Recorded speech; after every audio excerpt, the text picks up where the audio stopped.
मेरा नाम इमरान है और मैं मुल्तान का रहने वाला हूँ। आज से 9 साल पहले 2014 में मेरे एक दोस्त ने मुझे एक फेसबुक ग्रुप में ऐड करवा दिया। तब मेरी उम्र 17 साल थी और मैं कॉलेज में पढ़ता था और उस ग्रुप में बहुत से लड़के और लड़कियां थीं और सबका ताल्लुक मुल्तान शहर से था। तमाम ग्रुप मेंबर्स एक फैमिली की तरह रहते थे। एक दूसरे से हमारी बातचीत होती रहती थी।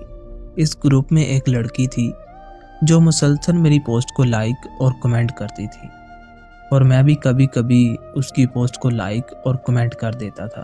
वो लड़की बहुत दुखी पोस्ट शेयर किया करती थी। मुझे ये बिल्कुल नहीं अच्छा लगता था और मेरी उसके साथ हमदर्दी बढ़ती गई। एक दिन मैंने उसे दुखी होने की वजह पूछी, लेकिन उसने नहीं बताया और बात को टाल दिया। लेकिन मैंने अपनी ज़िंदगी के बारे में सब कुछ उसे बता दिया था। लेकिन जब मैंने उसके बारे में पूछा तो उसने मुझे ये जवाब दिया कि सही वक्त आने पर मैं आपको सब कुछ बता दूंगी। फिर मैंने उसका नंबर मांगा तो उसने मुझे अपना नंबर दे दिया। उसके बाद हमारी व्हाट्सएप पर बात होने लगी। एक दिन उसके दिल में पता नहीं क्या बात आई। अचानक उसने मुझे कॉल कर दी और मुझे अपने बारे में बताने लगी कि मेरी उम्र 24 साल है और मैं एक प्राइवेट स्कूल में टीचिंग करती हूँ। और सबसे बड़ा सच जिसकी वजह से मैं बहुत दुखी रहती हूँ वो ये है कि मैं शादीशुदा हूँ और मैंने अपने शौहर का घर छोड़ दिया है। ये बातें सुनकर मैं बहुत हैरान हुआ। फिर मैंने उसे मिलने का कहा। अगले दिन हम एक रेस्टोरेंट पर मिले। मैंने उसे देखा तो वो बहुत ही प्यारी और बहुत ही मासूम लड़की थी। उसने मुझे बताया कि उसकी शादी 1 साल पहले हो चुकी थी, लेकिन मेरा शौहर शराबी था और मुझे बहुत मारता था, जिसकी वजह से हमारी हर वक्त लड़ाई रहती थी। बस इसी दौरान अब्बू की तबीयत ख़राब हो गई और मैं अपना ससुराल छोड़कर अपने वालिदैन के पास आ गई। पढ़ी लिखी होने की वजह से मैं अपने वालिदैन पर बोझ नहीं बनना चाहती थी, इसलिए मैं एक प्राइवेट स्कूल में टीचिंग करती हूँ। बस यही मेरी हकीकत है। मैं आपको धोखे में नहीं रखना चाहती थी, इसलिए मैंने आपको सब कुछ सच सच बता दिया। ये बात सुनकर मुझे उससे और भी हमदर्दी हो गई, लेकिन मेरी और उसकी उम्र में 7 साल का फ़र्क था। वो मुझे हर वक्त समझाती रहती। वक्त गुजरता गया और हमारी बहुत अच्छी दोस्ती हो गई और मैं उसे कभी कभी कहता कि मेरा दिल करता है कि मैं हमेशा तुम्हारे साथ रहूं, पर वो हंसती थी और मुझे कहती थी कि ऐसा नहीं हो सकता। हमारी उम्र में बहुत फ़र्क है, क्योंकि हम जिस मुआशरे में रहते हैं वहाँ पर ऐसे रिश्तों को कभी तस्लीम नहीं किया जाता जहाँ लड़की बड़ी हो और लड़का छोटा हो। हमारे मुआशरे की ये एक तल्ख हकीकत है। हमारे रिलेशन को 2 साल हो गए थे। उसने अपने शौहर से तलाक ले ली थी। वक्त गुजरने के साथ साथ मैं उसे बहुत पसंद करने लगा था और उसके साथ शादी भी करना चाहता था।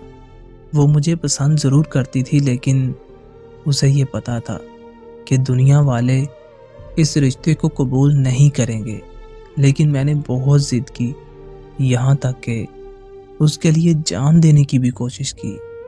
ये पागलपन देखकर उसने शादी के लिए हाँ कर दी।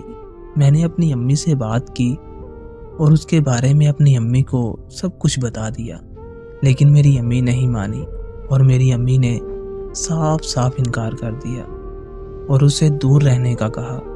अम्मी ने कहा कि लोग क्या कहेंगे।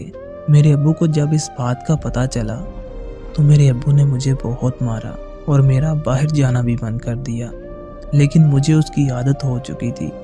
मैं चुप चुप कर उससे मिला करता था और उसे घर वालों के सलूक के बारे में भी बताया। वो बहुत परेशान हो गई क्योंकि वो मेरे बगैर नहीं रहना चाहती थी। वो बहुत खुश थी मेरे साथ। और फिर मेरे घर वालों ने एक फैसला किया कि मुझे दूसरे शहर भेज दिया जाए ताकि मैं उसे भूल सकूं। मेरे घर वालों ने मुझे पेशावर काम के लिए भेज दिया। कुछ अरसे के बाद वहाँ पर मेरा मोबाइल चोरी हो गया और मेरा उसके साथ राब्ता बिल्कुल ख़त्म हो गया। वहाँ मुझसे बहुत काम करवाया जाता था और छुट्टी भी नहीं मिलती थी। मैंने यही सोचा हुआ था کہ وہ میرا انتظار کر رہی ہوگی اور جب میں ملتان جاؤں گا تو میں اس سے نکاح کر لوں گا۔ آخر 3 سالوں کے بعد میں اپنے گھر واپس آیا۔ سب بہت خوش تھے لیکن میں خوش نہیں تھا۔ میں نے اس کا پتہ کیا لیکن وہ مجھے کہیں نہیں ملی۔ مزید پتہ کروانے پر مجھے معلوم ہوا کہ وہ جہاں رہتے تھے اب وہ وہاں سے چلے گئے ہیں۔ میں نے اسے بہت ڈھونڈا لیکن اس کا کوئی پتہ نہیں چلا۔ اب جب کبھی مجھے اس کی یاد آتی ہے تو دل بہت روتا ہے اور مجھ سے یہ برداشت نہیں ہوتا۔ میں نے ابھی تک شادی نہیں کی کیونکہ اب دل نہیں کرتا اور عجیب سی بے چینی اور بے سکونی سی کیفیت رہتی ہے، جیسے میں نے غلط کیا ہو اس کے ساتھ۔ اب مجھے گھر والے اکثر کہتے رہتے ہیں کہ شادی کر لو، لیکن جب تک میں اس سے معافی نہ مانگ لوں مجھے میری زندگی میں سکون نہیں آئے گا، کیونکہ مجھے احساس ہوتا ہے کہ میں نے اسے چھوڑا تھا۔ میں خدا سے ایک ہی دعا کرتا ہوں کہ وہ جہاں بھی رہے ہمیشہ خوش رہے، اور میں یہ امید کرتا ہوں کہ وہ اپنی زندگی میں آگے بڑھ چکی ہوگی۔ میرے گھر والے میری وجہ سے بہت پریشان رہتے ہیں اور اب میں ان کو کیسے سمجھاؤں کہ میں اسے نہیں بھول سکتا۔ اب میری کوشش ہے کہ میں سب کو خوش رکھوں اور شادی بھی جلد کر لوں۔ اگر خدا نے کسی کا نصیب میرے ساتھ جوڑا ہے تو وہ میرے لیے اچھا ہی ہوگا، کیونکہ ہوتا وہی ہے جو میرا خدا چاہتا ہے، اور اسی میں انسان کی بہتری ہوتی ہے۔ اور میری دعا ہے کہ خدا سب کے نصیب اچھے کرے، آمین۔